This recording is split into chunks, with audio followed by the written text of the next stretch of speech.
Praise the lord అండి. నాకు ఈ అవకాశం ఇచ్చిన సహోదరులు జోషి గారు కూడా నా ప్రత్యేకమైన వందనాలు తెలియజేస్తా ఉన్నాను. అలాగే ఈ అవకాశం ఇచ్చి మరి ఆయన సన్నిధిలో ఆయన మహిమ కోసము ఈ సాక్ష్యం చెప్పడానికి అవకాశం ఇచ్చిన దేవాతి దేవునికి మొదటగా నేను మహిమను ఆరోపిస్తూ ఉన్నాను. నా సాక్ష్యాన్ని నేను పంచుకుంటాను. నా పూర్తి పేరు షేక్ నాగూర్ మీరావలి. నేను మహమ్మదీయ కుటుంబంలో జన్మించాను. 1977 మే 31వ తారీఖున కృష్ణా జిల్లా అగినపర్ అనే గ్రామంలో జన్మించడం జరిగింది. మా అమ్మా నాన్నగారి పేరు షేక్ సిలార్, అమ్మగారి పేరు రహమద్ బి. నాకు 2 తమ్ముళ్ళు, 1 చెల్లెలు. నేను ఇంటికి పెద్ద కుమారుని. నేను పుట్టిన కొన్ని నెలలకే భయంకరమైన తుఫాను వచ్చింది. 1977లో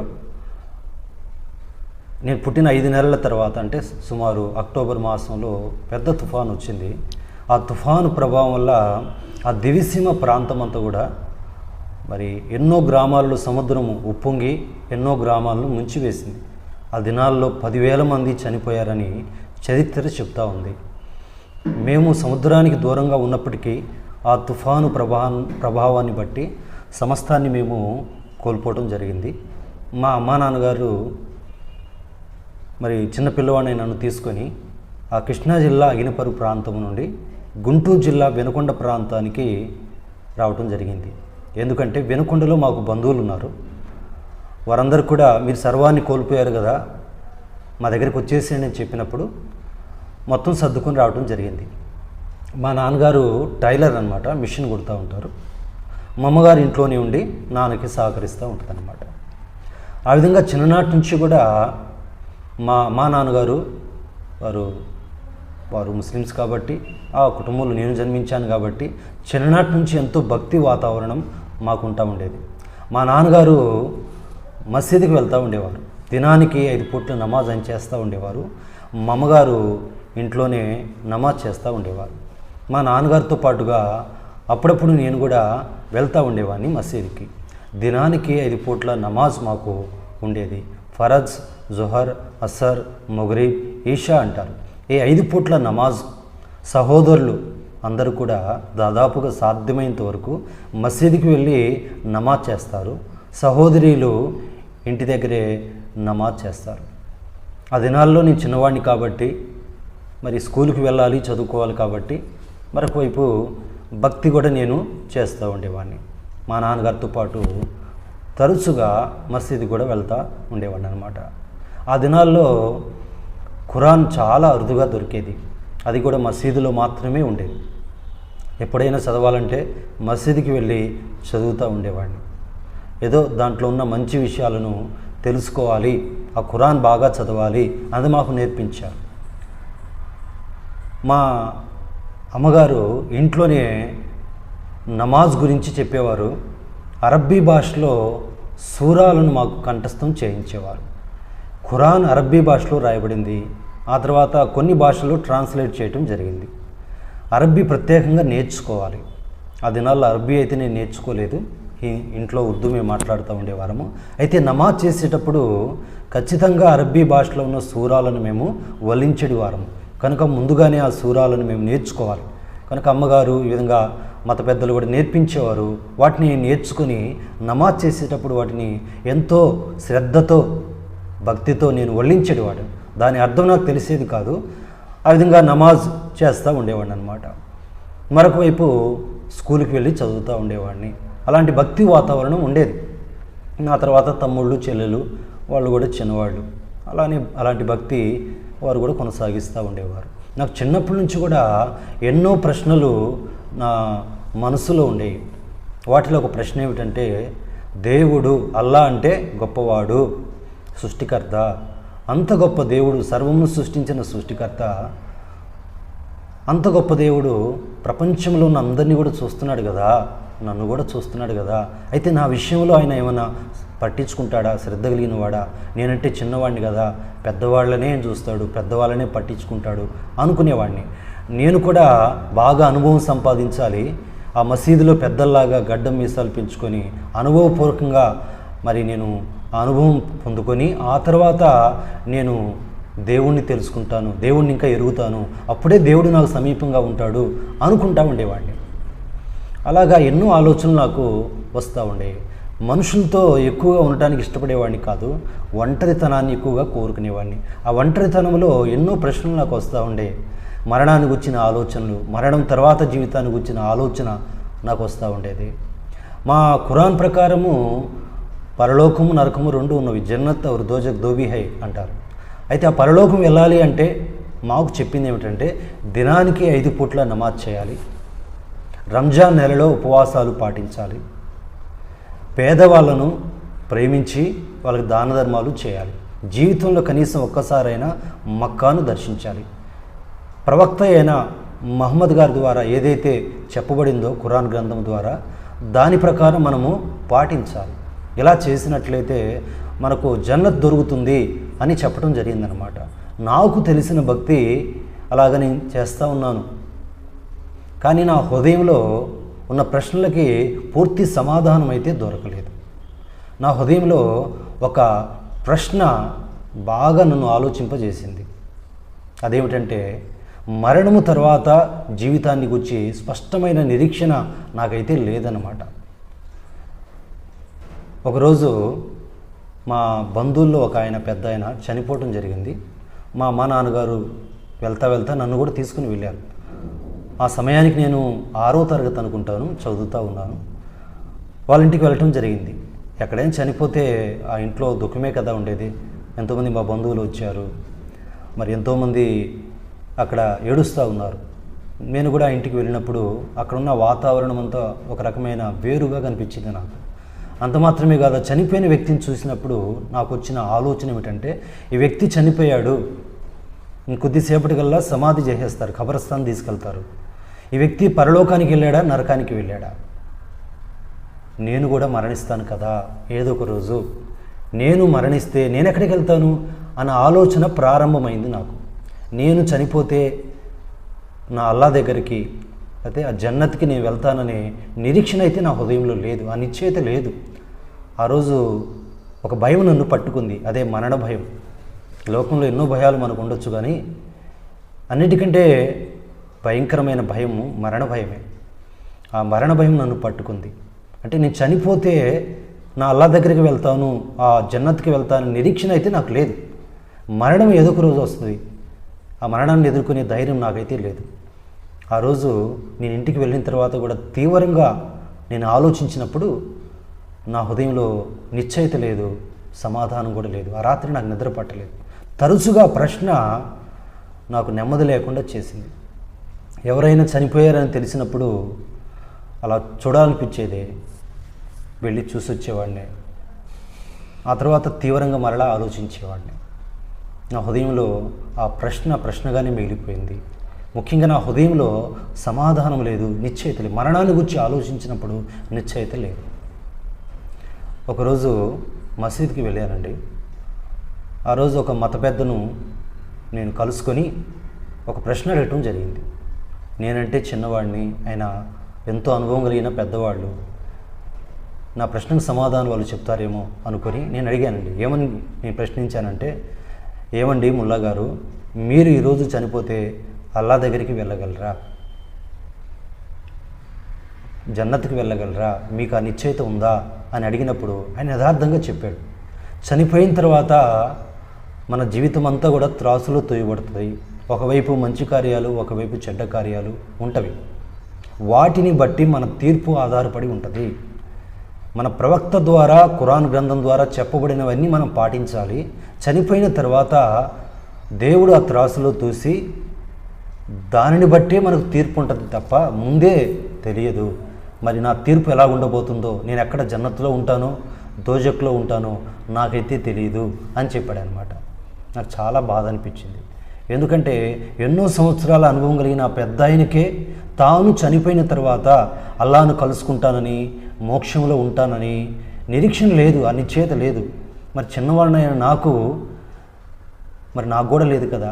ఒకవేళ నేను ఎంత భక్తి చేసినా ఒకరోజు నా పరిస్థితి కూడా ఇంతే కదా అనిపించింది. ఏం చేయాలో నాకు అర్థం కాలేదు. ఆ మసీదులోనే కూర్చొని ఏడ్చుకుంటా కూర్చునేవాడిని. మా అల్లాకి ప్రార్థన చేసేవాడిని. యా అల్లా, మీ దగ్గరికి నేను చేరాలంటే ఇదేనా మార్గం, ఇంకేదైనా మార్గం ఉందా? నాకైతే నేను చనిపోతే మీ దగ్గరికి చేరతాను నిశ్చయిత నాకు కలగట్లేదు. మీ దగ్గరికి చేరడానికి మార్గం ఏదైనా, ఇంకేదైనా మార్గం ఉందా నాకు చూపించమని ప్రార్థించాను. బైబిల్లో ఒక మాట ఉంది, పూర్ణ హృదయంతో మీరు నన్ను వెదికిన యెడల మీరు నన్ను కనుగొందురు, నన్ను నేను మీకు కనపరుచుకుందును అని ఇర్మియా గ్రంథంలో ఉంటుంది. నిజ దేవుడు ఎవరో నాకు తెలియదు, కానీ నాకు తెలిసిన దేవునికి యథార్థమైన హృదయంతో ప్రార్థించాను. ఆ నిజమైన దేవుడు, నా హృదయాన్ని ఎరిగిన ఆ దేవుడు తన్ను తానే ప్రత్యక్షపరుచుకున్నాడు. దేవుడు తను ప్రత్యక్షపరుచుకునే విధానాలు ఎన్నో ఉన్నవి. కళల ద్వారా, దర్శనాల ద్వారా, ప్రత్యక్షంగా కూడా కొన్నిసార్లు ఆయన ప్రత్యక్షపరచుకోవచ్చు. అన్నిటికంటే దేవుని వాక్యము ద్వారా, స్వార్థ ద్వారా ఆయన కనపరుచుకుంటాడు. కనుక ఒక్కొక్కరిని ఒక్కో విధంగా ఆయన ఆకర్షిస్తాడు. ఆయన ఆకర్షించినదే ఎవరు కూడా ఆయన ఎదుకు రాలేరు. అయితే నా హృదయంలో యథార్థమైన వెదుకులాట ఉన్నది. కనుక ఆ రోజు నేను చేసిన ప్రార్థనకి జవాబు కొన్ని నెలల తర్వాత వచ్చింది. నేను నా భక్తి, నాకు తెలిసిన భక్తిని చేసుకుంటూ వెళ్ళిపోతూ ఉన్నాను. హృదయంలో అయితే మార్పు లేదు, సమాధానం లేదు, శాంతి లేదు, కలవరం ఉంది. ఒకరోజు నాకు ఒక స్నేహితుడు ఉన్నాడు, అతనితో పనుండి ఇంటికి వెళ్ళానమాట. వాళ్ళు క్రైస్తవులు. వాళ్ళ అమ్మగారు రేడియోలో వాక్యం పెట్టుకొని వింటూ ఉన్నారు. అది సాయంత్రం పూట.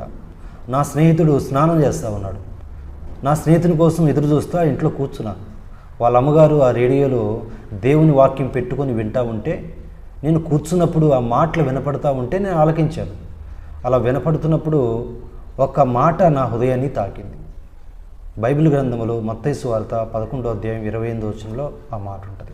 ప్రయాసపడి భారం మోసుకుంటున్న సమస్త జనులారా నా యొద్దకు రండి, నేను మీకు విశ్రాంతి కలగజేతును. ఆ మాట నన్ను చాలా ఆకర్షించింది. సమస్త జనులారా నా యొద్దకు రండి, నేను మీకు విశ్రాంతిని ఇస్తాను. నా హృదయంలో శాంతి లేదు, భయం ఉంది, కలవరం ఉంది, నిరీక్షణ లేదు. కానీ ఆ శాంతిని ఇస్తా అంటున్నాడే యేసు ప్రభు. ఆ యేసు ప్రభు గురించి నాకు తెలిసిన అవగాహన ఏమిటంటే, మాకు తెలిసింది ఆయన ఒక ప్రవక్త, ఏక్ పైగంబర్ హై. మాకు చాలామంది ప్రవక్తలు ఉన్నారు, ఆయన కూడా ఒక ప్రవక్త. ఆయన ద్వారా వచ్చిన గ్రంథం ఇంజీల్ అంటారు. చివరి ప్రవక్త మా మహమ్మద్ ప్రవక్త. ఆయన ద్వారా వచ్చిన గ్రంథం ఖురాన్ అని చెప్పబడుతుంది. మేము ప్రవక్తలను కూడా నమ్ముతాం. మేము ప్రవక్తలను ఆరాధించం, కానీ ప్రవక్తలను మాటలను నమ్ముతాం మేము. ఈ రోజుల్లో ఖురాన్ ద్వారా యేసుక్రీస్తు ప్రభు ప్రవక్త అని అంటున్నారు. అది ఎంతవరకు నిజమండి? బైబిల్లో ప్రభు యేసుక్రీస్తు వారు ఏం చెప్పారంటే, నేనే మార్గమును, నేనే సత్యమును, నేనే జీవమును, నా ద్వారానే తప్ప ఎవడును తండ్రి యొద్దకు చేరలేడు. అలాగే అపోస్తుల కార్యంలో కూడా ఉంటుంది, నా నామమును తప్ప, అయితే ఈ నామమును తప్ప ఏ నామమున మనం రక్షణ పొందలేము. ఆకాశము కింద మనుషులలో ఏబడిన ఏ నామమున రక్షణ లేదు. యేసుక్రీస్తు వారు ప్రవక్త అయితే, ప్రవక్తలందరూ ఏం చెప్పారంటే మార్గాన్ని చూపించారు. ఇలా నడుచుకోండి, ఇలా జీవించండి. వాళ్ళు మార్గాన్ని చెప్పారు, సత్యాన్ని చెప్పారు. కానీ యేసు ప్రభువులో ఉన్న తేడా ఏమిటంటే, మార్గాన్ని చెప్పడానికి రాలా, ఆయనే మార్గమై ఉన్నారు. నేనే మార్గం, నేనే సత్యం, నేనే జీవం. అలా చెప్పినవాడు ప్రవక్త కాదు. ప్రవక్త ఎవరు చెప్పలేడు, ఏ మానవుడు అలా చెప్పలేడు, దేవుడు మాత్రమే చెప్పగలడు. ఆయన దేవుడై ఉండి మానవుడిగా ఈ లోకానికి వచ్చాడు. మానవుడు దేవుడు కాడు, కానీ దేవుడు మానవుడు అవ్వగలడు కదా. ఆయన దేవుని కుమారుడుగా పిలువబడ్డాడు, మనుష్య కుమారుడుగా పిలువబడ్డాడు. ఈ దినాల్లో ఉన్న ఒక సందేహం ఏంటంటే, దేవుని కుమారుడు అంటే దేవునికి పెళ్ళయిందా అని పిల్లలు ఉన్నారా? అర్థం అది కాదు. దేవుని కుమారుడు అంటే యూదుల ప్రకారము దేవుడే. ఆయన సంపూర్ణ దేవుడు, సంపూర్ణ మానవుడు. ఎందుకు మానవుడిగా లోకానికి వచ్చాడు అంటే, పాత నిబంధనలో గొర్రెలను, మేకలను బలి ఇచ్చేవారు. ఈరోజు కూడా ముస్లిం ప్రజలు కుర్బానీ ఇస్తారు బక్రీద్ పండుగ రోజు, గొర్రెను, మేకను. అవి పాపములు కప్పుతే తప్ప పాపాన్ని పరిహరించలేవు. భవిష్యత్తులో పాపి కోసము యేసు ప్రభు వారు గొర్రె పిల్లవలే వధించబడబోతున్నారనటానికి ముంగుర్తు మాత్రమే. చివరికి యేసు ప్రభు దేవుడై ఉండి మానవుడిగా లోకానికి వచ్చి జన్మ పాపము లేదు, కర్మ పాపము లేదు. ఆయన ఏ పాపము ఎరగడు, ఆయన నోట ఏ కపటము లేదు. చివరికి పాపుల కోసము తన రక్తాన్ని చిందించాడు, తన ప్రాణం పెట్టాడు.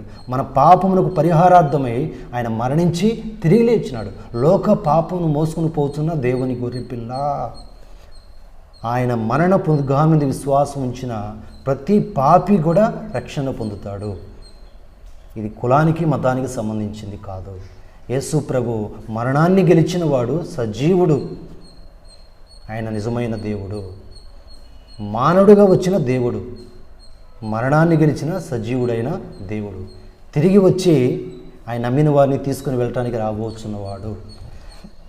బైబిల్ ప్రకారము త్రిత్వము అనేది కనబడుతున్నప్పటికీ తండ్రి అయిన దేవుడు, కుమారుడైన యేసుక్రీస్తు వారు పరిశుద్ధాత్మ దేవుడు. దేవుడు 3 విధాలుగా ప్రత్యక్షపరుచుకున్నాడు.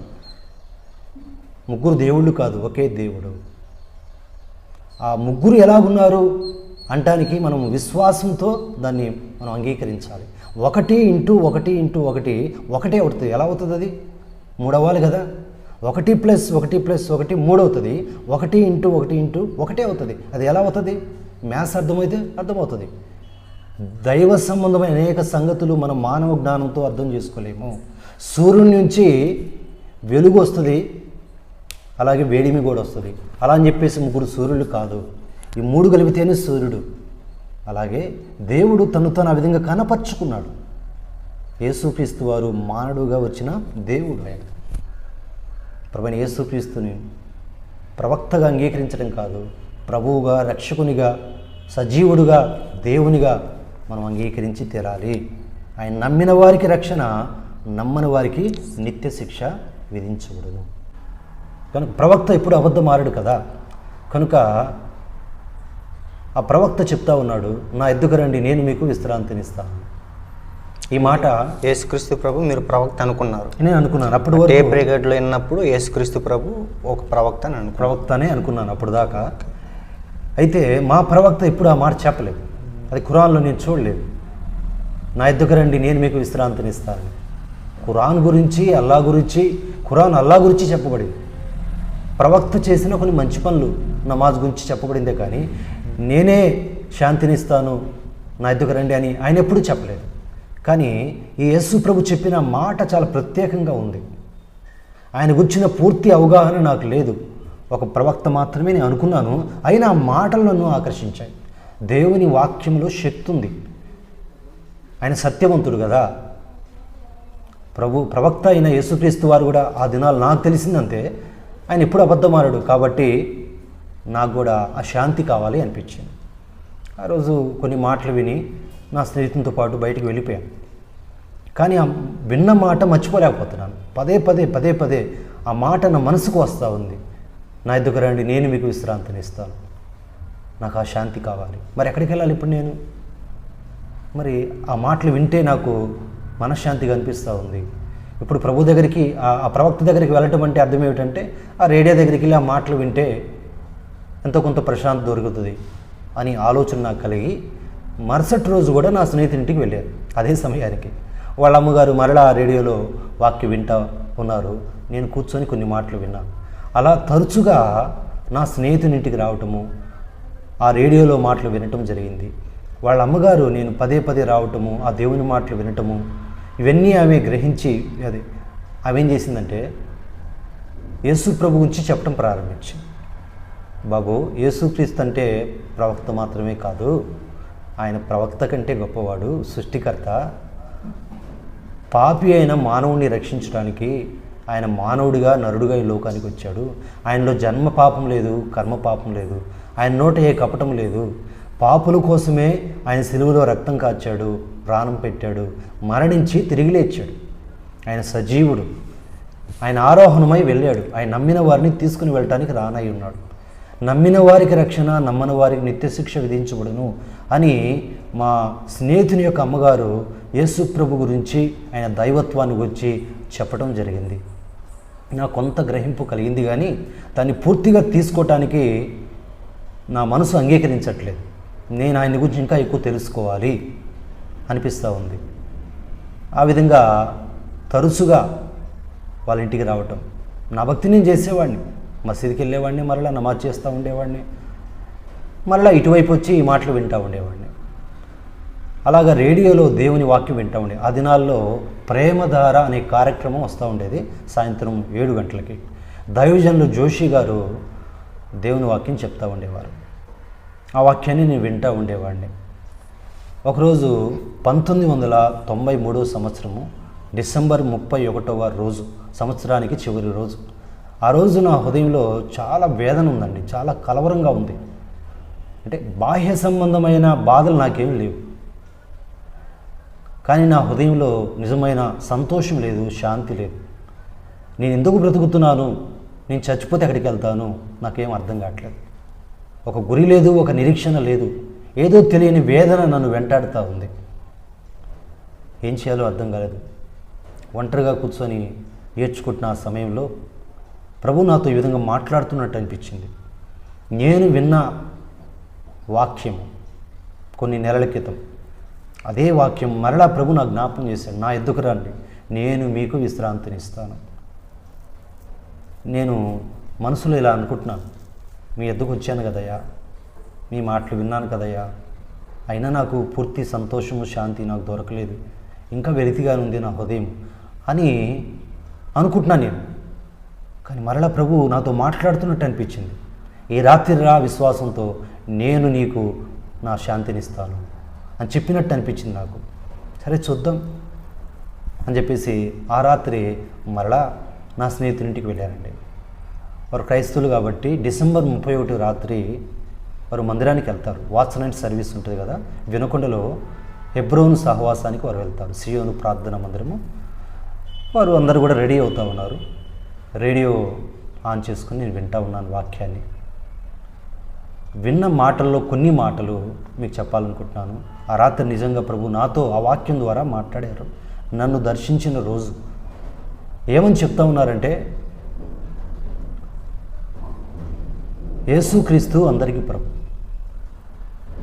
ఏ భేదము లేదు, అందరూ పాపం చేసి దేవుడు అనుగ్రహించు మహిమను పొందలేకపోతా ఉన్నారు. పాపులను రక్షించడానికి క్రీస్తు యేసు లోకంలోనికి వచ్చాడు. యేసుక్రీస్తు ప్రవక్త మాత్రమే కాదు, ఆయన జీవము గల దేవుడు.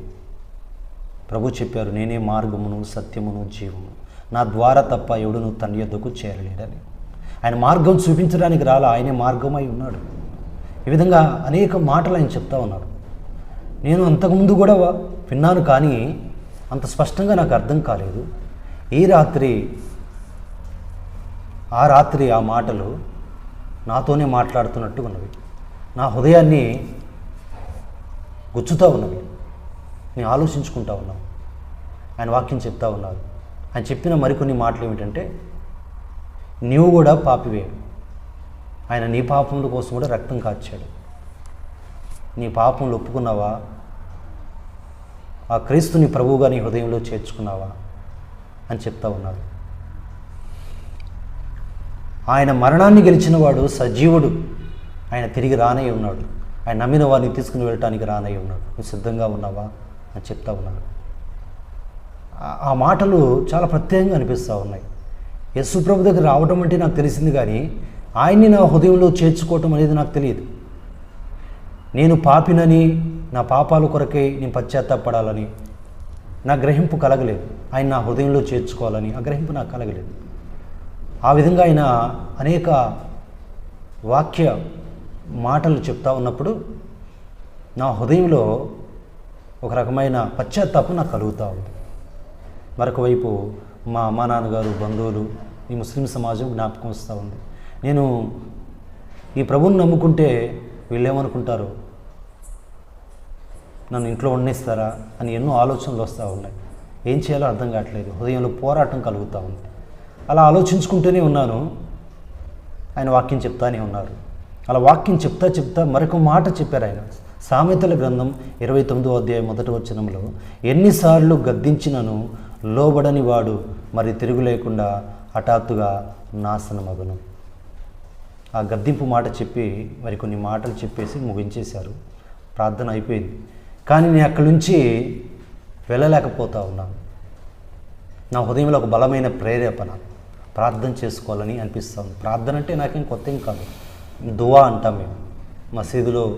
మేము నమాజ్ చేసిన తర్వాత మేము మరలా చివరిలో దువా చేస్తాం, మేము ప్రార్థన చేసుకుంటాం వ్యక్తిగతంగా అనమాట. కనుక నా హృదయంలో ఒక బలమైన ప్రేరేపణ కలుగుతూ ఉంటే నా స్నేహితునికి చెప్పాను, అయ్యా ఈ వాక్యం విన్న తర్వాత నాకు ప్రార్థన చేసుకోవాలనిపిస్తూ ఉంది అంటే ఒక గది చూపించాడండి. ఆ గదిలోకి వెళ్ళి మోకరించి తెలియని ప్రార్థన చేశాను. యేసయ్య మీ గురించి నాకు పెద్దగా తెలియదు, మీరు ప్రవక్త అని మాత్రమే తెలుసు. మీ దగ్గరకు వస్తే నాకు శాంతి దొరికిద్దంటే మీ దగ్గరికి వచ్చాను. ఇంతకాలంగా నేను విన్న మాటలను బట్టి నాకు అర్థమవుతుంది, మీరు ప్రవక్త మాత్రమే కాదట, మీరు దేవుడై ఉండి మానవుడిగా ఈ లోకానికి వచ్చారు. మీరు జన్మపాపం లేనివారు, కర్మపాపం లేనివారు, పాపల కోసం ప్రాణం పెట్టారట, రక్తం కార్చారట, మీరు మరణించి తిరిగి లేచారట, మీరు ఇంకా జీవించే ఉన్నారట. మరి నేను పాపినైతే నన్ను క్షమించండి, నా హృదయంలోకి రండి, నాకు మనశ్శాంతి ఇవ్వండి. నా హృదయంలో ఒక భయం ఉంది, మరణ భయం ఉంది. నేను చనిపోతే నేను జన్నతికి వెళ్ళాలి, కానీ అక్కడికి వెళ్ళటానికి నాకు నిశ్చయిత లేదు, ధైర్యం లేదు అంటా ఉన్నాను. నేను ఏదైనా పాపాలు చేస్తే క్షమించండి అన్నాను. ఎందుకలా ప్రార్థన చేశానంటే, నేను ఆ దినాల్లో సిగరెటు, బీడి, త్రాగుడు, వ్యభిచారము ఈ పాపాలు ఏమి నాకు తెలియదు. చిన్నప్పటి నుంచి కూడా భక్తి వాతావరణం ఉంది, భక్తిగానే బ్రతికాను నాకు తెలిసినంతవరకు. అవేవి పెద్ద పాపాలు ఆ పాపాలు నేనేం చేయలేదు కాబట్టి నేను మంచివాడిని అనుకున్నాను. సమాజం కూడా, మా మత పెద్దలు కూడా మంచి కుర్రోడు అనేవారు. అందరూ మంచివాడంటా ఉంటే దేవుని వాక్యంలో ఆ రేడియో వర్తమానం ద్వారా నేను విన్నది ఏమిటంటే, అందరూ పాపులే, నీవు కూడా పాపివే. ఆ విన్న వాక్యాన్ని బట్టి నేను కూడా పాపినేనేమో, నా పాపాలు ఏమైనా ఉంటే క్షమించమని అడిగానండి. అలా ఎప్పుడైతే ప్రార్థించానో వెంటనే నేను ఎంత ఘోర పాపినో అనిపించింది నాకు. 90వ కీర్తనలో ఒక మాట ఉంటుంది, నీ ముఖకాంతిలో మా రహస్య పాపములు కనబడుచున్నాయి. ఒక పాపి తాను పాపినని ఎప్పుడు గ్రహించగలడంటే, పరిశుద్ధులైన దేవుని దగ్గరికి వచ్చినప్పుడే, ఆయన సన్నిధిలో మోకరించినప్పుడే, ఆయన ముఖకాంతి మన మీద పడినప్పుడే. నేను ఒక్కసారిగా ఎంత ఘోర పాపినో అనిపించింది. నా క్రియలను బట్టే చేయలేదు నేను, కానీ నా ఆలోచనలో, నా చూపుల్లో నేను తప్పిపోయాను. నా ఉద్దేశాలు కొన్నిసార్లు సరి అయినవి కావు. అలా ప్రభువు నేను చేసిన ప్రతి పాపాన్ని నా కళ్ళ ముందు చూపించడం జరిగింది. అంటే నా ఆలోచనలో, నా ఉద్దేశాల్లో నేను తప్పిపోయినవి, అవి పాపం సంగతి కూడా నాకు తెలియదు. కానీ మొదటిసారిగా ఆ రోజు నేను గ్రహించాను, ఒక్కసారిగా ఏడవటం ప్రారంభించాను. బైబిల్లో ఒక మాట ఉంటుంది, దైవ చిత్తానుసారమైన దుఃఖము రక్షణార్థమైన మారు మనసుకు నడిపించాను. ఆ రాత్రి నా పాపముల కొరకే నేను వెక్కి ఏడ్చానండి. నేను పాపినని గ్రహించాను. యేసు ప్రభు ప్రవక్త మాత్రమే కాదు, ఆయన నిజమైన దేవుడని, పరిశుద్ధుడైన గ్రహింపు కూడా స్పష్టంగా ఆ రోజు నాకు కలిగింది. పాపినైన నేను పరిశుద్ధుడైన ప్రభు పాదాల మీద పడి ఆ ప్రభు దగ్గర నా ప్రతి పాపాన్ని ఒప్పుకున్నానండి, క్షమించమని అడిగానండి. నా హృదయంలోకి రమ్మని ఆహ్వానించానండి. నాకు ఆ శాంతినిమ్మని వేడుకున్నానండి. నాలో ఉన్న భయం, వేదన తీసేమని బ్రతిమలాడుకున్నానండి.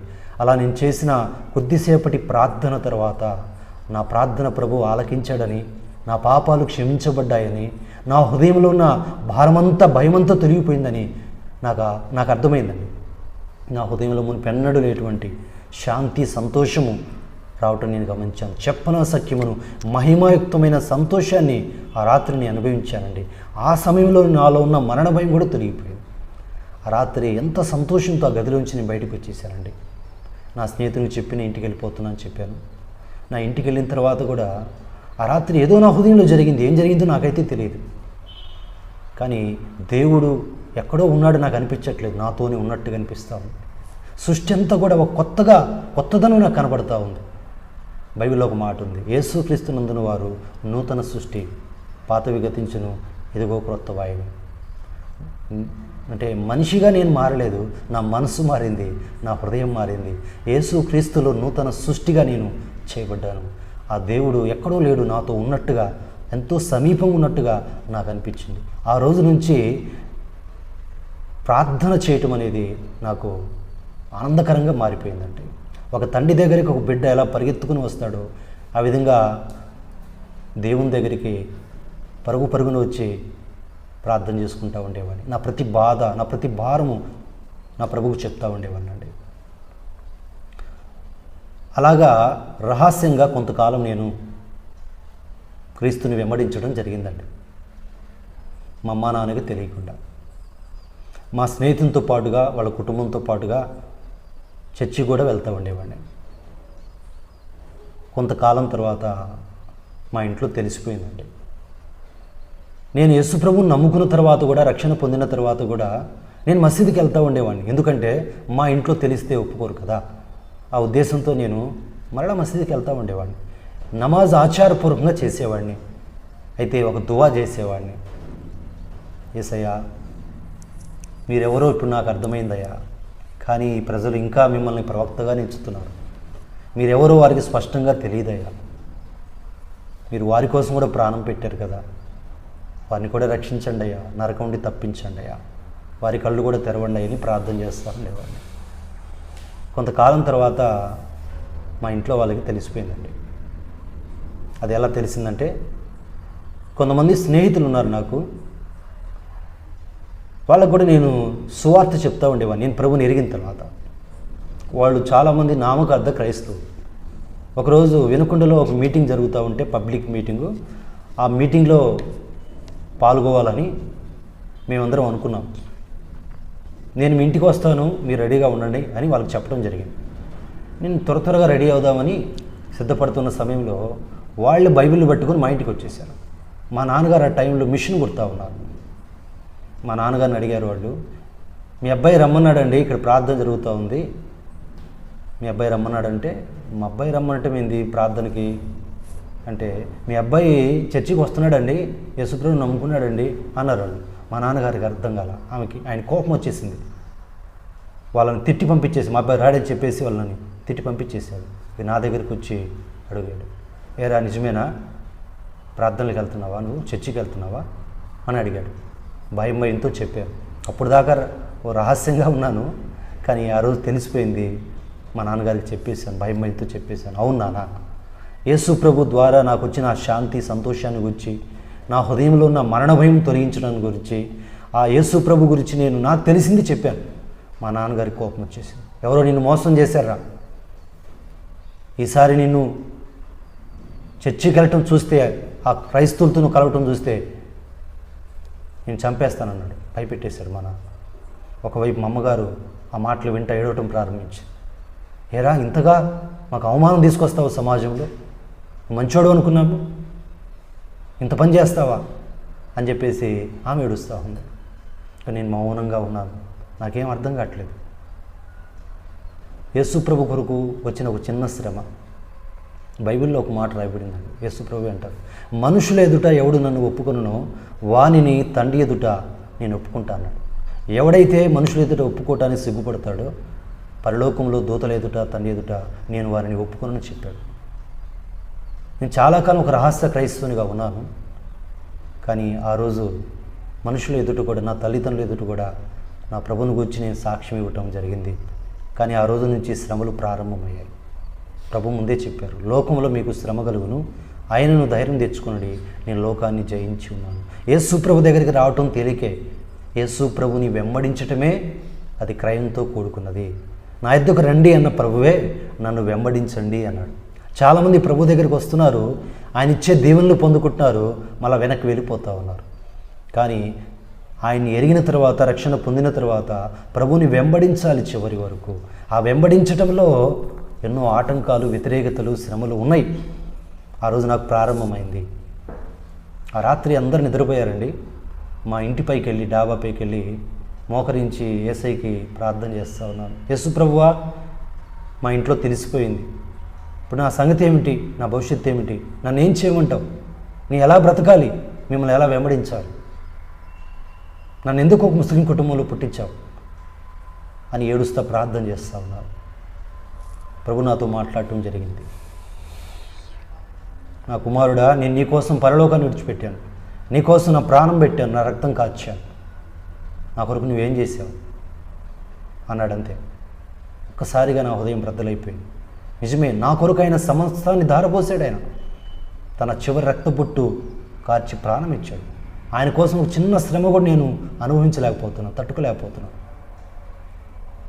నా విశ్వాస ప్రార్థన క్షమించమని పశ్చాత్తపడి ఒక ప్రమాణం చేశాను దేవుని సన్నిధిలో. ప్రభువా, ఇలా ప్రార్థించినందుకు క్షమించు, నాతో మాట్లాడినందుకు స్తోత్రం, నా జీవితాన్ని మీకు సమర్పించుకుంటున్నాను, నా జీవిత కాలం అంతా నేను మీకోసమే జీవిస్తాను, ఎన్ని శ్రమలు వచ్చినా, మరణం వచ్చినా నేను విడిచిపెట్టినయ్యా. నా చివరి క్షణం వరకు మీ కొరకు జీవించడానికి నాకు సహాయం చేయండి, నాకు శక్తి ఇవ్వండి అని అడిగానండి. ఆ రోజు నుంచి ఈ రోజు వరకు కూడా ప్రభు కొరకు జీవించడానికి, ప్రభుని వెంబడించడానికి నాకు సహాయం చేస్తూ వచ్చారు. శ్రమలు ఆగిపోలేదు, అవి ఇంకా ఎక్కువ అవుతూ వచ్చాయి. ఆ దినాల్లో మసీదులో పెద్దలకు తెలిసింది, బంధువులకు తెలిసింది, రక్త సంబంధికులకు తెలిసింది. ఇక అందరూ ఒక్కొక్కరు నా దగ్గరికి వచ్చి మాట్లాడటం జరిగింది. నన్ను మసీదుకి తీసుకెళ్ళటం జరిగింది. మత పెద్దలందరూ కూర్చొని ఎన్నో ప్రశ్నలు వేయటం జరిగింది. ఆ దినాల్లో నేను ఖురాన్ అంతా చదవలేదు, బైబిల్ అంతా కూడా చదవలేదు. కానీ యేసు ప్రభువులో నేను పొందుకున్న శాంతి అది స్పష్టం, అది ఖచ్చితం. నా హృదయంలో పొందుకున్న నిశ్చయత, మరణం తర్వాత జీవితానికి వచ్చిన నిరీక్షణ ప్రభు నాకు ఇచ్చాడు. అదే చెప్పాను వాళ్ళకి. అయ్యా, యేసు ప్రభు ద్వారా నాకు ఇలాగా శాంతి దొరికింది. నేను మసీదుకి వచ్చాను కదా, ఆ మసీదులో దొరికినటువంటి శాంతి యేసు ప్రభులో దొరికింది. నా పాపాలన్నీ క్షమించబడ్డాయి. నేను చనిపోతే ప్రభు దగ్గరికి వెళ్తానని, ఆ జన్నతికి వెళ్తాను నిశ్చయిత నాకు ఇచ్చాడు. వాళ్ళు నన్ను తిట్టడం ప్రారంభించారు. మా నాన్నగారిని కూడా తిట్టారు. మీ అబ్బాయి పెద్దోడైపోయాడు, మాకే బోధ చేస్తూ ఉన్నాడు, మీ అబ్బాయిని మీరే మార్చుకోండి అని తిట్టి పంపించేశారు. మా నాన్నగారు తిట్టుకుంటూ నన్ను తీసుకుని వచ్చాడు. ఈరోజు సమాజంలో నీ వల్ల మేము తలెత్తుకోలేకపోతున్నాను రా. ఆ తర్వాత మా అమ్మగారు అయితే తరచుగా నా దగ్గరికి వచ్చి ఏడుస్తూ ఉండేది. నువ్వు కానీ ఆ చర్చికి వెళ్లకుండా ఉండాలి, చర్చికి వెళ్తే ఆ యేసుని నువ్వు విడిచిపెట్టకపోతే నేను చనిపోతాను అని ఏడుస్తూ ఉండేది. మా అమ్మకి చెప్పటం ధైర్యం చాలేదు కాదు, మనసులోనే ప్రార్థన చేసుకునేవాడిని. మా అమ్మ అనంత పని చేసింది. 2 సార్లు ఆత్మహత్య ప్రయత్నం చేసింది. దేవుడు 2 సార్లు మరణం ఉండి కూడా తప్పించాడు. ఆ దినాల్లో అందరూ నాకు వ్యతిరేకమైపోయారు. నేను ఒంటరివాడిని అయిపోయాను.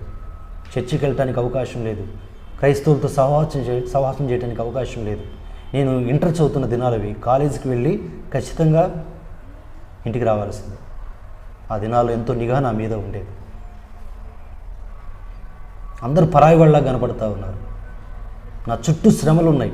అనేకసార్లు ఏడ్చుకుంటూ పడుకున్న సందర్భాలను, అందరూ నిద్రపోయిన తర్వాత కూర్చొని ప్రార్థన చేసుకుంటూ ఉండేవాడు.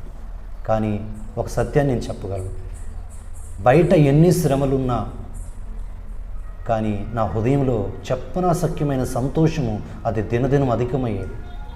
ప్రభు ఒక మాట అన్నాడు, నేను భూమి మీద అగ్ని వేయటానికి వచ్చాను అన్నాడు. నీ ఇంటివారే నీకు విరోధులవుదురు అన్నాడు ఆయన. నా ఇంటివారే నాకు విరోధులయ్యారు, కానీ ప్రభువు నాతోనే ఉన్నాడు. సమస్త జ్ఞానంకు మించిన క్రీస్తు సమాధానము నా హృదయంలో ఏలుచునటం నేను చూశాను. అనేకసార్లు మనం అనుకుంటాము బయట పరిస్థితులన్నీ బాగుంటేనే మనం మంచిగా ఉండగలం అనుకుంటాం. కానీ క్రీస్తులో మన బయట పరిస్థితులు ఎలాగున్నా మన హృదయంలో ఎంతో సమాధానము ఆయన ఇస్తాడు. ఆ సమాధానం దినదినం అధికమవటము నేను గమనించాను. ఆ దినాల్లో నా భవిష్యత్తు ఏమిటో నాకు తెలియదు. ఇక నేను ఏం చేయాలో నాకు తెలియదు, ఎలాగో ప్రభు కొరకు బ్రతకాలో నాకు తెలియదు. కానీ ఒకటి మాత్రమే నేను నమ్మాను, నా భవిష్యత్తు అంతా ప్రభు చేతుల్లో ఉంది. ప్రభువా, మీ చిత్తాన్ని నెరవేర్చండి, నా పట్ల మీ ఉద్దేశం ఏమైందో అదే నెరవేర్చమని ప్రార్థించాను. ఆ దినాల్లో ఇంటర్ కంప్లీట్ చేశానండి. ఐటీఐ చదవటానికి మా అమ్మ మా నాన్నగారు నన్ను పంపించారు. వాస్తవానికి నేను ఇంటర్ తర్వాత డిగ్రీ అంటే బీఎస్సీ చేద్దాం అనుకున్నాను. ఇంటర్లో ఎంపీసీ, బీఎస్సీ తర్వాత ఎంఎస్సీ చేద్దాం అనుకున్నాను. కానీ నాకు ఇష్టం లేని చదువుకి వాళ్ళు పంపించారండి, గవర్నమెంట్ ఐటీఐ గుంటూరుకి. నాకు ఇష్టం లేకపోయినా కనీసం దూరంగా వెళ్తే కొంత శ్రమన్న తగ్గిద్ది కదా, కొంత ఒత్తిడైనా తగ్గిద్ది కదా అని ఆలోచించి నేను ఒప్పుకున్నానండి. ఆ విధంగా గుంటూరులో 2 సంవత్సరాలు ఐటీఐ చదవటం జరిగింది. అక్కడ మా మేనత్త గారి ఇంట్లో ఉండి నేను చదువుకుంటూ ఉండేవాడిని. మా మేనత్త గారు వాళ్ళకి పిల్లలు లేరండి, నన్ను ఒక బిడ్డగా చూసుకున్నారు. అయితే నేను యేసు ప్రభువుని నమ్ముకున్న విషయం వాళ్ళకి తెలుసు. మా నాన్నగారు చెప్పారు, మీరు చర్చికి వెళ్తాడేమో జాగ్రత్తగా చూసుకోండి అని చెప్పడం జరిగింది. కానీ మా అత్తగారు చాలా మంచివాడండి. నేను ఇంట్లో ప్రార్థన చేసుకున్నా ఏమనేది కాదు, చిన్న చిన్నగా ఆమెకి యేసయ్య మాటలు చెప్పేవాడిని. అక్కడున్న దినాల్లో ఒక సహవాసము ప్రభు నాకు అనుగ్రహించారు. ఒక చర్చికి వెళ్ళటం జరిగిందండి. ఆ చర్చిలోనే ప్రార్థన చేసుకుంటూ ఉండేవాడిని. ఆ చర్చిలోనే ఆత్మీయంగా బలపరచబట్టడానికి కూడా ప్రభు నాకు సహాయం చేశారండి. ఆ దినాల్లో బయటకు నేను సాక్ష్యం చెప్పడం అనేది నాకు తెలియదండి. స్వతహాగా మనుషుల ముందు నిలబడి మాట్లాడటానికి అంత నాకు ధైర్యం లేదండి. నలుగురు ముందు కూడా నిలబడి నేను మాట్లాడలేను. అలాంటి నన్ను బలపరచడం జరిగింది. ఒకరోజు అది ఆదివారము, గుంటూరులో చదువుకుంటున్న దినాలు, ఉదయకాలము ఆరాధన అయిపోయిందండి. సాయంత్రం నేను చర్చికి వచ్చాను ప్రార్థన చేసుకుందామని. ఎవరు లేరు అక్కడ చర్చిలో. నేను ప్రార్థన చేసుకుందామని వచ్చాను. మోకరించినప్పుడు ప్రార్థన చేసుకుంటా ఉంటే ప్రభు అన్నాడు, నువ్వు లేచి ఇప్పుడు సాక్ష్యం చెప్పన్నాడు. ప్రభువా ఎవరు లేరు కదా అన్నాను. లేచి నిలబడి చెప్పు అన్నాడు. అప్పుడు ప్రభుతో అన్నాను, నిజమే నాయన, మనుషులుంటే ఎట్టావు నేను చెప్పలేను, ఎవరు లేరు కదా చెప్తాలయ్యా అన్నాను. ఇలాంటి పుల్పిట్ మీద నిలబడి చిన్న ప్రార్థన చేసుకొని నా సాక్ష్యాన్ని చెప్పడం ప్రారంభించానండి. వాస్తవానికి ఎవరు లేరు అక్కడ, కానీ నా ప్రభువు ఉన్నాడు అక్కడ, దేవదూతలు ఉన్నారు. నా కంటికి కనబడట్లా, కానీ ప్రభు అక్కడ ఉన్నాడు నాకు తెలుసు. ఎప్పుడైతే అలా సాక్ష్యం చెప్పడం ప్రారంభించానో, చెప్తా ఉన్నానో, దేవుని యొక్క బలమైన శక్తి, అభిషేకం నా మీదకు రావటం నేను గమనించాను. పరిశుద్ధాత్మ మీ మీదకు వచ్చినప్పుడు మీరు శక్తి నొందెదరు, బోధిగంతముల వరకు నాకు సాక్షులయ్యందరు. నాలో ఉన్న పిరిగితనం దేవుడు తొలగించాడండి. నన్ను పరిశుద్ధాత్మతో నింపటం జరిగిందండి. ఆ రోజు నేను సాక్ష్యం చెప్పాను. ఒక వారం తర్వాత అదే చర్చిలో ఒక 150 మంది ఉంటారు. ఆ చర్చిలో సాక్ష్యం చెప్పిన నా రక్షణ సాక్ష్యాన్ని పంచుకోవటానికి ప్రభు నాకు సహాయం చేశాడండి. ఆ రోజు నుంచి ప్రభు నన్ను వాడుకోవటం కూడా ప్రారంభించాడండి. ఆ గుంటూరులో నేను ఏ సహవాసానికి వెళ్తున్నానో వాళ్ళకి చాలా బ్రాంచ్ చర్చెస్ ఉన్నాయండి. అనేక బ్రాంచ్ చర్చెస్కి నా సాక్ష్యం చెప్పడానికి నన్ను పంపించేవారండి. ఆ విధంగా నా సాక్ష్యాన్ని పంచుకోవటానికి, దేవుని వాక్యాన్ని పంచుకోవటానికి ప్రభు నాకు సహాయం చేస్తూ వచ్చాడండి. నేను వినకొండలో ఉన్న దినాలలో ప్రారంభంలో సియోను ప్రార్థన మందిరం అంటే భక్సింగారి సహవాసానికి వెళ్ళానండి. కొన్ని నెలలు మాత్రం వెళ్ళాను. ఆ తర్వాత మా ఇంట్లో తెలిసిపోయింది. ఆ తర్వాత రహస్యంగా కొంతకాలం తర్వాత వినకొండలో మరొక సహవాసం దగ్గర కూడా వెళ్ళాను. ఆ తర్వాత అది కూడా తెలిసిపోయింది మా అమ్మ నాన్నకి. తెలిసిపోయిన తర్వాత ఆ పాస్టర్ గారి దగ్గరికి నన్ను తీసుకుని వెళ్ళి, మా అబ్బాయిని మీరు పాడు చేస్తూ ఉన్నారు, మిమ్మల్ని కుర్బానీ చేస్తానన్నాడు మా నాన్నగారు. అయ్యా, మీ అబ్బాయిని మేమేం పాడు చేయలేదు. ఆ రేడియోలో దేవుని మాటలు విని మారు మనసు పొందాడు, సత్యం తెలుసుకున్నాడు, మా దగ్గరికి వస్తూ ఉన్నాడు, అంతే అండి. మాది సత్యం కాదా, మాది మార్గం కాదా అని చెప్పేసి పాస్టర్ గారిని తిట్టి అక్కడి నుంచి తీసుకొచ్చేసాడు. ఆ తర్వాతే నేను ఐటీకి వెళ్ళటం జరిగింది. అక్కడ 2 సంవత్సరాలు చదువుకున్నాను. ఆ దినాల్లోనే దేవుడు నన్ను బలంగా వాడుకోవటం జరిగింది. అక్కడున్న దినాల్లోనే మరి బాప్తిస్మ కూడా తీసుకోవటం జరిగింది. అంటే గుంటూరులో తీసుకోలేదు, అక్కడ చదువుతున్న దినాల్లోనే వినకొండలో మరి అంతకుముందు సహవాసానికి వెళ్ళామని చెప్పాను కదా, వారే నాకు బాప్తిస్మ ఇవ్వడం కూడా జరిగింది. అయితే మొదటగా మా నాన్నగారికి చెప్తే ఒప్పుకోలే. నువ్వు బాప్తిస్మ తీసుకుంటే నేను ఇంట్లోంచి వెలివేస్తా ఉన్నాను. కొంతకాలం నేను వెయిట్ చేశాను, కానీ మా అమ్మ నాన్న ఎవరు సహకరించేది ఒప్పుకునేటట్లు లేరు. ఇంకా వాళ్ళకి చెప్పకుండానే బాప్తిస్మ కూడా తీసేసుకున్నానండి. గుంటూరులో 2 సంవత్సరాలు ఐటీఐ చదివిన తర్వాత కొన్ని వర్క్స్ కూడా నేను చేస్తూ ఉండేవానండి. ఆర్టీసీలో 1 సంవత్సరం అప్రెంటిస్ చేశానండి. ఆ తర్వాత చెప్పుల షాపులో పనిచేసేవానండి. నేను ఇంటికి పెద్ద కుమారుని, కొన్ని పనులు చేస్తా నా ఇంటికి సహకరించేవాడిని. నాకు అప్పటికి ఇంకా జాబ్ ఏమి లేదు, నాకు అదే జాబ్. ఇంకా ఆ దినాల్లోనే వినకొండలో ఉన్న ఒక సహవాసం మందిరానికి వెళ్తా, సేవకులు లేనప్పుడు పరిచర్లో నేను సహకరిస్తూ ఉండేవాడిని సేవకులతో పాటుగా. అక్కడున్న దినాల్లోనే అనేక స్థలాలకు వెళ్ళి సువార్త ప్రకటించడానికి కూడా ప్రభువు నాకు సహాయం చేస్తూ వచ్చారు.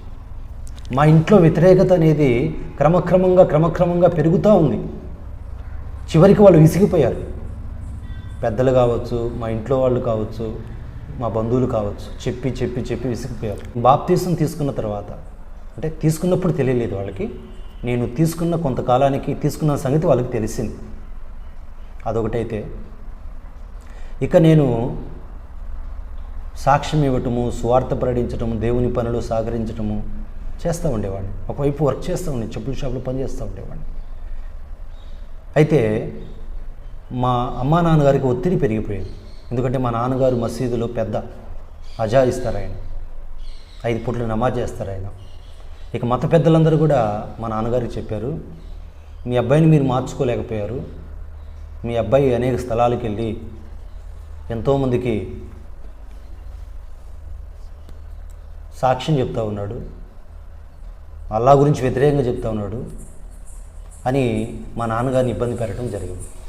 మీ అబ్బాయిని కానీ ఇంట్లో ఉంచితే మిమ్మల్ని అందరినీ సమాజం నుంచి వెలివేస్తాము, మీ అబ్బాయితో మాట్లాడాలి అన్నప్పుడు మా అమ్మ నాన్నగారు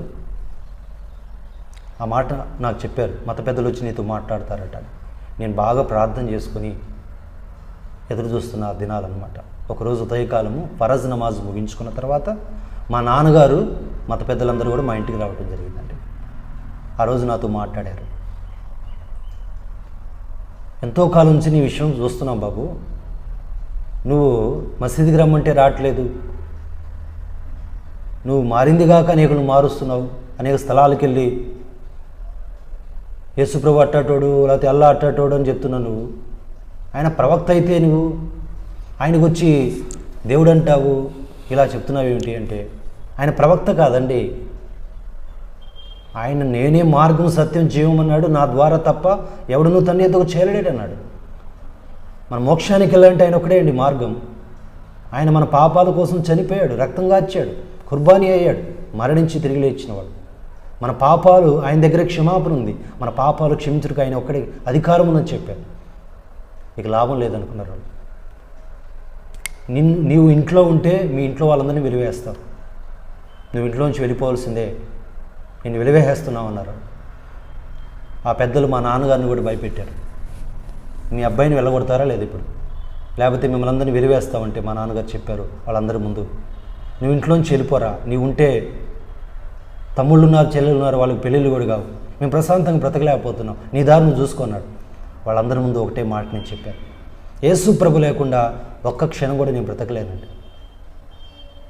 ఆయన నా కోసం ప్రాణం పెట్టారు, రక్తం కాచారు, నా గొప్ప శాంతినిచ్చారు, రక్షణ ఇచ్చారు. ఆయన నా కోసం ప్రాణం పెట్టారు, నా ప్రభు కోసం ప్రాణమైన పెడతాను కానీ ఆయన విడిచిపెట్టి నేను ఉండలేని చెప్పానండి. అదే మాట నేను చెప్పానండి. వెంటనే మా నాన్నగారు పెద్దలందరూ కూడా ఇట్లా ఇంట్లో నుంచి వెళ్ళిపోవాల్సింది కదా, వెళ్తారండి అని చెప్పారు. వాళ్ళు వెళ్ళిపోయారండి. సూట్ కేసు సర్దుకొని 2-3 జతల బట్టలు సూట్ కేసులు సర్దుకొని నేను బయలుదేరుతా ఉన్నాను. మా అమ్మగారు ఏడుస్తూ ఉన్నారు, ఎక్కడికి వెళ్తావురా మమ్మల్ని విడిచిపెట్టి. ఒకవైపు మా అమ్మ ప్రేమను లాగుతూ ఉంది, మరొకవైపు యేసుక్రీస్తు ప్రేమ నా ముందున్నది. తల్లిని తండ్రిని గౌరవించమని సన్మానించమని బైబిల్ చెప్తా ఉందండి. అదే బైబిల్ ప్రభు ఈ విధంగా చెప్పారు, ఒకడు తల్లినైనను తండ్రినైనను నాకంటే ఎక్కువగా ప్రేమిస్తే వాడు నాకు పాత్రుడు కాడన్నాడు, కుమారునైనను కుమార్తెనైనను నాకంటే ఎక్కువ ప్రేమించేవాడు నాకు పాత్రుడు కాడన్నాడు. నాకు తల్లి తండ్రి కూడా కావాల్సిందే, కానీ అంతకంటే ఎక్కువగా నాకు ప్రభు కావాలండి. ఆ ప్రభు కోసం నేను బయటకు వచ్చేసాను. మా మత పెద్దలు ఒక మాట చెప్తూ ఉండేవారు, మాకే ఖద్మోకే నిచ్చే జనతయ్య అనేవారు. తల్లి పాదాల కింద, తల్లి పాదాల దగ్గర స్వర్గముందిరా అనేవాడు. కానీ తల్లి పాదాల దగ్గర కాదండి, యేసుక్రీస్తు శిలువచ్చేంత మాత్రమే ప్రతి పాపికి క్షమాపణ ఉంది, రక్షణ ఉన్నది, నిత్యజీవం ఉన్నది. అది అనుభవపూర్వంగా నేను ఎరిగాను. తల్లి కంటే మించిన క్రీస్తు ప్రేమ నన్ను ఆవరించినప్పుడు అందరినీ విడిచిపెట్టేసి బయటకు వచ్చేసానండి. నాకు తెలిసింది ఒకళ్ళే. ఇక నా బంధువుల దగ్గరికి వెళ్తే ఎవరినూ చేసుకుంటారు చెప్పండి. పెనుకొండలో ఒక సహవాసానికి వెళ్తున్నాను చెప్పాను కదండి, ఆ పాస్టర్ గారి ఇంటికి వెళ్ళానండి. వాళ్ళని ఎంతో ఆదరించారు, చేర్చుకున్నారండి. అలాగా వారి పరిచయలో సహకరిస్తూ ఉన్నాను. ఒకరోజు మా అమ్మ నాన్న జ్ఞాపకం వచ్చి ఎందుకో ఏడుస్తూ ఉన్నాను ప్రార్థనలో, యేసు ప్రభువా ఈ ఊర్లోనే ఉన్నాను కానీ మా అమ్మ నాన్నగారు ఈ ఊర్లో ఉన్నారు కానీ ఇంతకాలం అయినా సరే ఒక్కరు కూడా నా దగ్గరికి రాలేదయ్యా, అందరూ నన్ను విడిచిపెట్టేశారయ్యా అంటే ప్రభు ఆ విధంగా ప్రార్థన చేసినప్పుడు ఆయన సన్నిధిలో ప్రభు నాతో మాట్లాడటం జరిగింది. నా కుమారుడా ఎవరో వెలివేశారంటావు ఏమిటి, నేనే నిన్ను బయటికి తీసుకొచ్చాను, నేను నిన్ను ఏర్పరచుకున్నాను, నా సేవ చేయి, నేను నీకు తోడై ఉంటాను అన్నారు. ప్రభు చెప్పిన మాటతో ఎంత ధైర్యం వచ్చేసిందంటే, మన మార్గాలు ఆయన మార్గాలు మన మార్గాలు వంటివి కావు, ఆయన తలంపులు మన తలంపులు వంటివి కాదండి. మనుషులు ఎవరో వెలివేశారు అనుకుంటున్నాం మనం, మనుషులు ఎవరు విడిచిపెట్టారు అనుకుంటాం. కానీ ఆయన పని చేయడానికి, ఆయన సేవ చేయడానికి నాకు ఇంకా ద్వారం తెరిచాడండి. ఒకప్పుడు ఎక్కడైనా ప్రార్థనకి వెళ్ళి ఇంటికి వెళ్తే భయంతో వెళ్ళేవాడిని. ఎందుకంటే వాళ్ళకి తెలుసు నేను ఎక్కడికి వెళ్ళాను. నన్ను నిలదీసేవారు, నన్ను తిట్టేవారు, బాధ పెట్టేవారు, అలాంటి పరిస్థితులు. కానీ ఈరోజైతే బయటకు వచ్చేసానండి పూర్తిగా. ఈరోజు స్వేచ్ఛగా ప్రభు సేవ చేయడానికి దేవుడే ద్వారం తెచ్చాడండి. నా జీవితంలో జరిగిన కొన్ని అనుభవాలు కూడా మీకు చెప్తాను. యేసు ప్రభు కొరకు కొన్ని శ్రమలు నా జీవితంలో దేవుడు అనుమతి ఇచ్చాడు. ఇప్పుడు చెప్పాను, ఇంకొన్ని మీకు చెప్తాను. ఒకరోజు అప్పటికి ఇంకా వెలివేయబడలేదండి. నేను రక్షించబడిన కొత్త దినాలు అవి, ఇంట్లో తెలిసిపోయింది. ఆ దినాల్లో ఒక శ్రమ గురించి మీకు చెప్తాను. మా నాన్నగారు ఇంట్లో లేరు, బయటికి వెళ్ళారండి, వేరే ఊరు వెళ్ళిపోయారు. మా అమ్మగారు ఇంట్లో ఉన్నారు. అప్పటికి చాలా కాలం అయింది ప్రార్థనకి వెళ్ళక. ఇంట్లో తెలిసిపోయింది కదండి, బయటికి వెళ్ళడానికి అవకాశం లేదు. ఆ రోజు మా అమ్మగారికి చెప్పానమ్మా, ఈరోజు కొంచెం పని ఉందమ్మా, బయటికి వెళ్ళొస్తానని చెప్పాను. అది ఆదివారం కదా, ఆదివారం అంటే బయటికి వెళ్ళటానికి మా ఇంట్లో అవకాశం లేదు. బయటికి వెళ్తే చర్చికి వెళ్తాను తెలుసు. మా అమ్మగారికి అనుమానం వచ్చింది, మీ నాన్నగారు కూడా లేరు, బయటికి వెళ్ళటానికి వెళ్ళేదండి. లేదమ్మా నాకు పని ఉంది, నేను వస్తానని చెప్పేసి త్వరగా బయటకు వచ్చేసాను. నేను ఏ ఇంట్లో రేడియోలో సువార్త విని మారుమూసి పొందానో వాళ్ళ ఇంటికి వెళ్ళానండి నేను. అయితే నేను కొంత దూరం వెళ్ళిన తర్వాత వాళ్ళ ఇంటికి లోపలికి వెళ్తా ఉంటే మా అమ్మ నా వెనక రావటం గమనించాను. నేను లోపలికి వెళ్ళిపోయాను వాళ్ళ ఇంట్లోకి. కానీ మా అమ్మగారు బయట ఉండి కేకలేస్తా ఉంది, ఎరా బయటకు వస్తావా లేదా? ఇంకా అమ్మగారి కేకలకి బయటకు వచ్చేసాను. ఎరా పని ఉందని చెప్పేసి వెళ్ళి ఇంటికి వెళ్తావు అంటే ప్రార్థనకి చర్చికి వెళ్ళటానికే కదా అని 2 దెబ్బలు వేసేసింది, కొట్టేసింది. ఇంటికి వెళ్తావా లేదని వెంటనే మా ఇంటికి పరుగున వచ్చేసానండి. ఒక చిన్న వంటగది ఉంది, ఆ గదిలోకి దూరిపోయాను నేను. బయట నుంచి మా అమ్మగారు గడేసేసారు. మీ నాన్న వస్తే తప్ప అప్పుడు దాకా నేను గడి తీయను, మీ నాన్న వచ్చి నేను ఎంత తేల్చుకుంటాడు అని చెప్పడం జరిగింది. ఆ చిన్న గదిలో నాకు ఏడుపు వస్తూ ఉంది, దుఃఖం వస్తూ ఉంది. అప్పటికే కొన్ని గంటలు అయిపోయింది. అమ్మా తలుపు తీయమ్మా అంటే, తలుపు తెరవనరా, మీ నాన్న రావాలరా అంటుంది. ఇక నేనేం చేశానంటే పక్కన ఆ గదిలో సుత్తి ఉంటే ఆ సుత్తి తీసుకుని తలుపు కొట్టేశాను. అదొక రేకులతో కూడిన తలుపు అనమాట. ఆ రేకు ఉడిపోయింది. నేను చేయి బయట పెట్టి గడి తీసేసాను. అప్పటికి ఆ రేకు తగిలి రక్తం కారుతా ఉందండి. మా అమ్మగారు పరుగున వచ్చి మరలా కొట్టారు. పేరా తలుపులు కూడా పగల కొడతావు, ఇంత తెగిస్తావని. ఇక అక్కడ ఉండటానికి నాకు మనసు లేదు. మమ్మల్ని అలా పక్కకు నెట్టేసి పరిగెత్తానండి. ఎక్కడికి వెళ్ళానంటే ఊరికి వెళ్ళిపోయాను. పొలాలకు వెళ్ళిపోయి కొన్ని గంటలు భారంగా కన్నీళ్లతో ప్రార్థన చేసి ప్రభువుకు చెప్పాను, అయ్యా ఇప్పటికే ఈ శ్రమలు ఎక్కువైపోతూ ఉన్నాయి, నన్ను ఏం చేయమంటావు? నేను ఇంటికి వెళ్తే వాళ్ళు ఒప్పుకోరు, నేను వెళ్ళి ఏదో నీ సేవ చేసుకుంటా చర్చిలో పడి ఉంటానంటే ప్రభు ఒక మాట అన్నారు, నా కొరకు నువ్వు ఇంకా అనేక శ్రమలు అనుభవించాలి, నువ్వు ఇంటికి వెళ్ళు అన్నారు. అనేక సార్లు శ్రమల్లో కష్టాల్లో మనం ఏమనుకుంటామంటే శ్రమలకు దూరంగా పారిపోదాం అనుకుంటాం. కానీ శ్రమల బడిలో ప్రభు నేర్పించే పాఠాలు ఎంతో విలువైనవండి. ఆ రోజు ప్రభు ఇంటికి వెళ్ళు, భయపడబాకన్నారు. అలా వాళ్ళే నన్ను వెలివేసేంత వరకు ఇంట్లోనే ఉండి అలా ప్రభు నేర్పించే అనేక పాఠాలు నేర్చుకోవడానికి ప్రభు నాకు సహాయం చేశాడండి. ఒకరోజు మా నాన్నగారు మిషన్ కొడుతున్నారు, టైలర్ అండి. ధైర్యం చేసి సువార్త ప్రకటిస్తూ ఉన్నాను మా నాన్నకి. నాన్న యేసు ప్రభు ప్రవక్త మాత్రం కాదు నాన్న, ఆయన ప్రవక్త కంటే గొప్పవాడు, దేవుడై ఉండి మారుడుగా వచ్చాడు, ఏ పాపం లేదు నాన్న, పాపుల కోసం రక్తంగా వచ్చాడు, మరణించి తిరిగి లేచి సజీవుడు నాన్న, ఆయన ద్వారా తప్ప ఎవరు కూడా మోక్షానికి వెళ్ళరు నాన్న అని చెప్తా ఉంటే మా నాన్న కోపం వచ్చేసింది.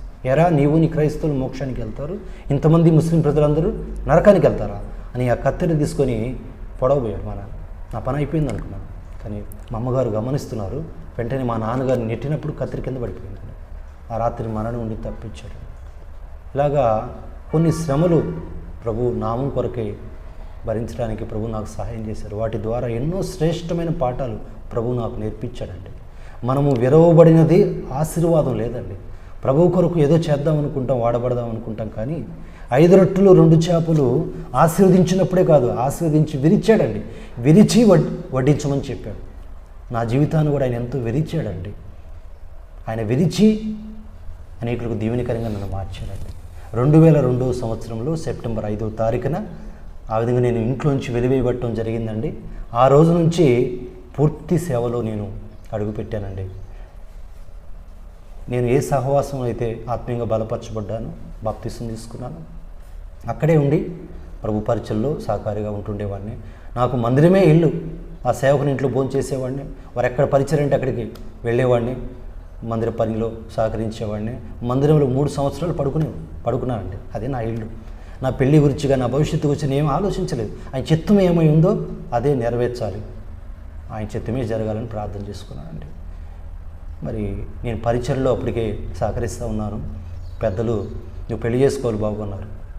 సార్ కొంచెం టైం ఉందిలే, ఇప్పుడు ఎందుకు లేదు, ఎందుకంటే నాకంటూ ఇప్పుడు అన్నీ విడిచిపెట్టి వచ్చేసాను. నాకేం జీతపత్యాలు లేవు ఇప్పుడు సేవలు. వాళ్ళు ఇస్తే తింటాను, లేకపోతే లేదు.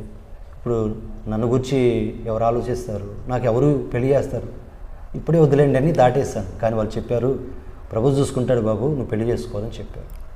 సరే దేవుని చిత్తమే చేసుకుంటా అని చెప్పారు.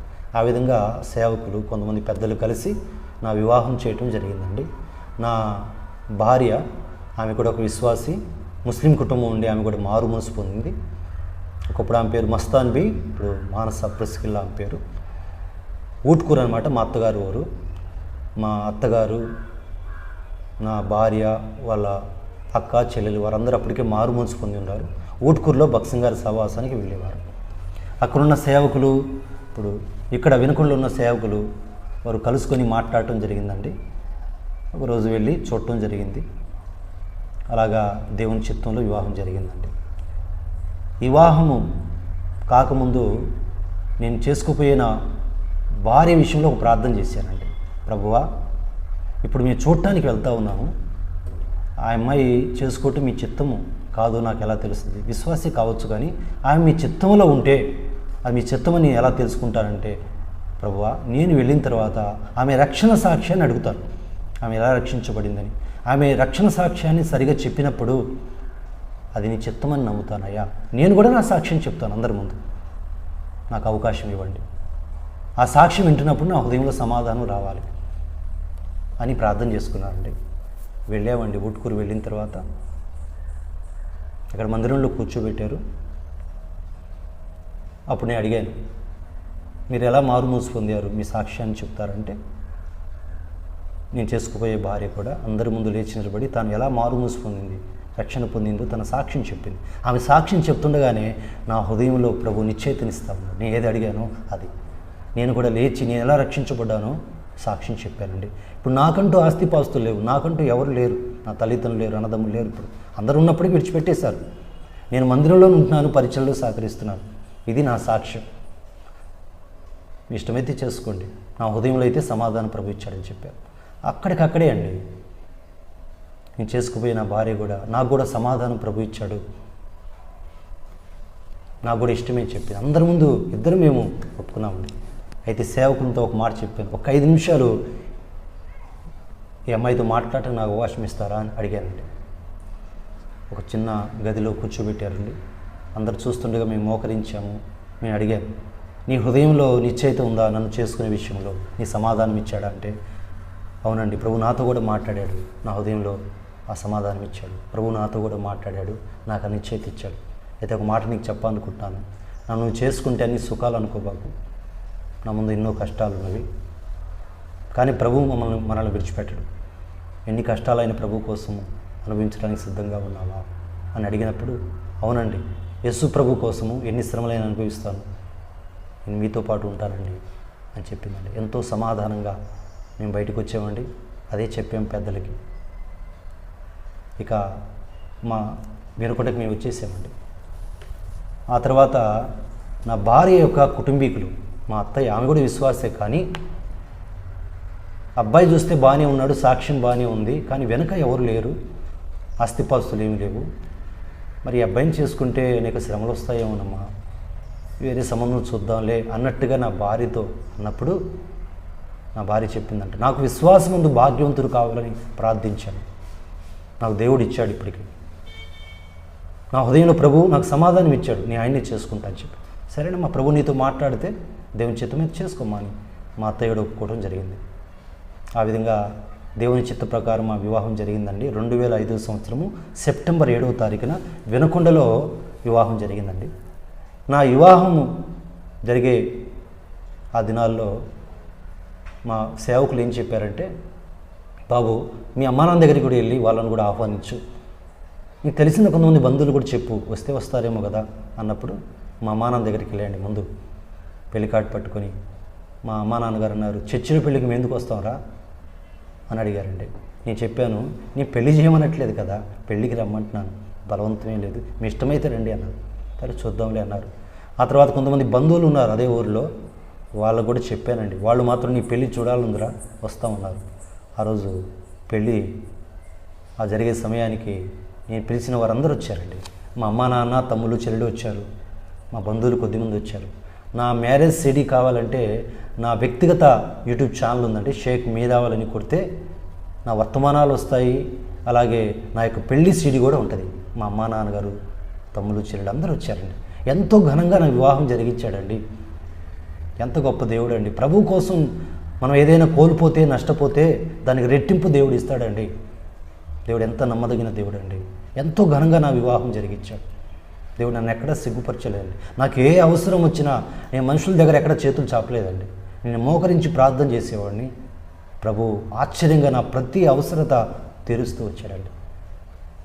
వివాహానికి ముందు నేను వెలివేయబడిన తర్వాత 3 సంవత్సరాలు ఒంటరిగా ఉన్నాను, అంటే సేవలోనే ఉన్నాను. వివాహమైన తర్వాత 5 సంవత్సరాలు, మొత్తం వెలివేయబడిన తర్వాత 8 సంవత్సరాలు వినకొండలో ఆ సహవాసంలో పరిచర్యలో ఉంటూ అసిస్టెంట్ పాస్టర్గా ఉండి సేవలు సహకరిస్తూ వచ్చానండి. అప్పటికే దేవుడు 2 కుమారులు ఇచ్చాడండి. అయితే దేవుడిచ్చిన నడిపింపును బట్టి నష్రాపేట పక్కన గోళ్లపాడు అనే గ్రామంలో ఒక 13 సంవత్సరాల క్రితము విశ్వాసంతో పరిచర్య ప్రారంభించడం జరిగిందండి.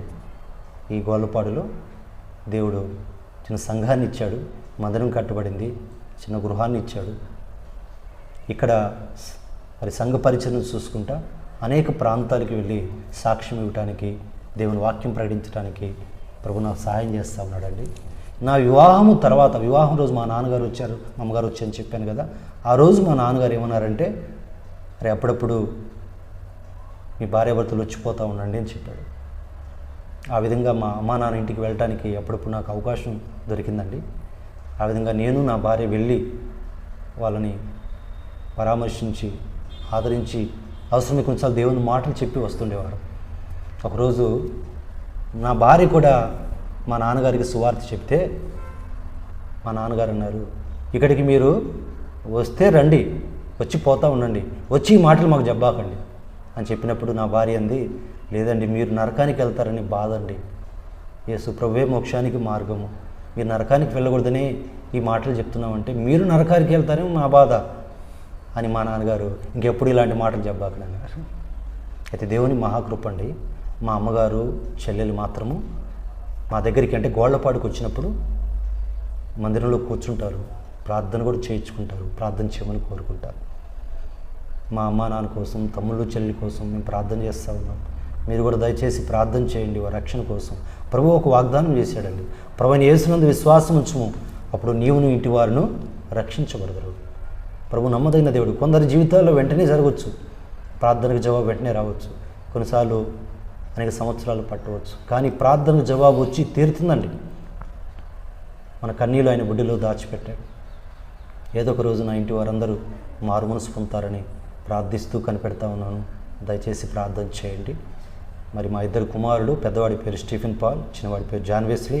పెద్దవాడు సెకండ్ ఇయర్ ఇంటర్ చదువుతున్నాడు, చిన్నవాడు 9th చదువుతున్నారు. వాళ్ళు కూడా ప్రభు సేవకే సమర్పించాం, ప్రభు కొరకు పెంచుతున్నాము. మా చిన్న పరిచర్య కోసం ప్రార్థన చేయండి. ఇప్పుడిప్పుడే మా బంధువులు, సంబంధీకులు, మేము వెళ్ళిన ప్రతి స్థలంలో కూడా స్వార్థ ప్రకటిస్తామండి. మా బంధువుల దగ్గరికి వెళ్ళినా సరే, వాళ్ళు నమ్మినా నమ్మకపోయినా మా పని అది, స్వార్థ ప్రకటిస్తాం, వారి కొరకు ప్రార్థన చేస్తాం. ఇప్పుడిప్పుడే కొంత ఇస్తూ ఉన్నాడు. కొంతమంది ప్రార్థన చేయించుకుంటూ ఉన్నారు, సువార్త వింటున్నారు. వెనుకొండలో మరి గుంటూరులో ఉన్నప్పుడు మా అత్తయ్య వాళ్ళ ఇంటికి, అది వాళ్ళ ఇంట్లో ఉండి చదువుకుంటామని చెప్పాను కదా, మరి ఈరోజు కూడా ఆమె విశ్వాసంలో ఉంది. ఇంకా పూర్తిగా ప్రభువులోకి రాకపోయినా మేము వెళ్ళినప్పుడు వింటది, ప్రార్థన చేయించుకుంటుంది. ఆ విధంగా మా బంధువుల కోసం ప్రార్థన చేస్తుండగా ఒక యవనస్తుడు అద్భుతంగా మారుమూసు పొందాడండి. ఈరోజు ప్రభు సేవలో ఉన్నాడు. బీహార్ బక్సర్ అనే ప్రాంతంలో ప్రభు పరిచర్యలో ఉన్నాడు. అతను ఇంకో రకమైన సాక్ష్యం అది. అక్కడ కూడా వెళ్ళి పరిచర్య చేయడానికి ప్రభు సహాయం చేశాడు. మా పరిచర్య కోసం దయచేసి ప్రార్థన చేయండి. ఈ సాక్ష్యాన్ని వింటున్న మీ అందరితో ఒక మాట, ముస్లిం ప్రజల గురించి చాలామందికి ఉన్న అవగాహన, వారు ఎంతో కఠినమైన వారు, వారందరూ ఉగ్రవాదులు అనుకుంటూ ఉంటారు. అందరూ ఉగ్రవాదులు ఏం కాదండి, అందరూ కఠినమైన వారేం కాదండి, వాళ్ళెంతో భక్తి కలిగిన వారండి. పౌలు అంటాడు కదా యూదుని గురించి, వారెంతో ఆసక్తి కలిగిన ప్రజలు, కానీ వారి యొక్క మార్గం సరైనది కాదు అంటాడు. ఈ ముస్లిం ప్రజలు సరైన మార్గంలో లేరు, కానీ వాళ్ళ హృదయాల్లో ఎంతో భక్తి ఉందండి. దయచేసి వారిని అపార్థం చేసుకోవద్దు, వారి కోసం ప్రార్థన చేయండి. నా సాక్ష్యం చెప్పడానికి అనేక స్థలాలకి దేవుడు నన్ను నడిపించి అవకాశం ఇస్తూ ఉన్నాడు. అయితే వెళ్ళిన ప్రతి స్థలంలో ఎన్నో వ్యతిరేకతలు నాకు వస్తూ ఉన్నాయి. ఎక్కడైనా సాక్ష్యం చెప్తున్నప్పుడు అక్కడ మసీదుల నుంచి ముస్లిం ప్రజలు వచ్చేవారు, వ్యతిరేకించేవారు, తిట్టేవారు, ఎన్నో ప్రశ్నలు వేసేవారు. వెళ్ళిన ప్రతి స్థలంలో వ్యతిరేకత ఉంది, కానీ ప్రేమతో వాళ్ళకి చెప్తా ఉన్నాను, ప్రార్థన చేస్తూ ఉన్నాను, కొన్ని కార్యాలు చేస్తూ ఉన్నాడు. దయచేసి ప్రార్థన చేయండి. నా చివరి వరకు నేను నమ్మకంగా ప్రభు కొరకు జీవించడానికి, ప్రభు సేవ చేయడానికి ప్రార్థన చేయండి.